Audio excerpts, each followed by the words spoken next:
as you know, I'm a government employee now, so I'm not very much allowed to comment on elections that are taking place. The president right now is with the trade and tariff team. They are very confident that this is all going to work. But what if they're wrong? They're not going to be wrong. It is going to work.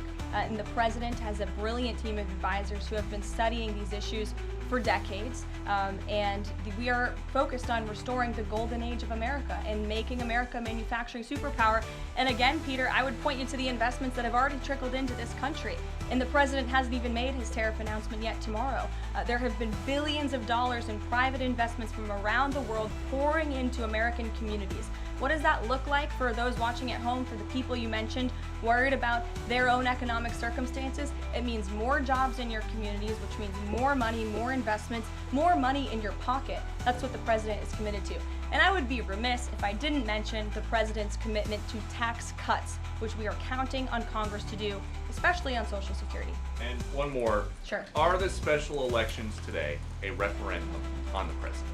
I think first of all, as you know, I'm a government employee now, so I'm not very much allowed to comment on elections that are taking place. That's something to get used to, having just been on the campaign trail for quite some time. But the president is the leader of the America First movement and the MAGA movement.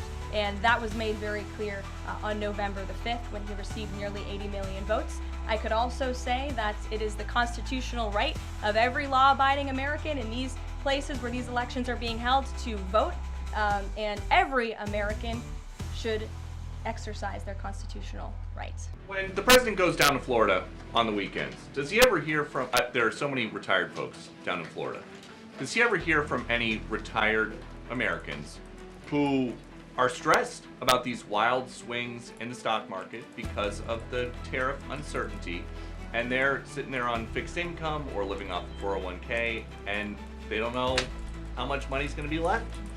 Well, certainly they are legitimate concerns, and the president takes those concerns very seriously, and he's addressing them every single day. And tomorrow's announcement is to protect future generations of the senior citizens you mentioned. It's for their kids and their grandkids to ensure that there are jobs here in the United States of America for their children to live the American dream, just like they presumably did. And as for their worries about their 401ks, their Social Security, I just addressed Social Security. This president is always going to protect it for our tax-paying senior citizens. As for their 401ks, look at what President Trump did for you in his first term. He is working on implementing that economic formula every single day by lowering inflation, lowering energy prices, massive deregulatory efforts, while simultaneously effectively implementing tariffs. And they'll hear more about that announcement tomorrow.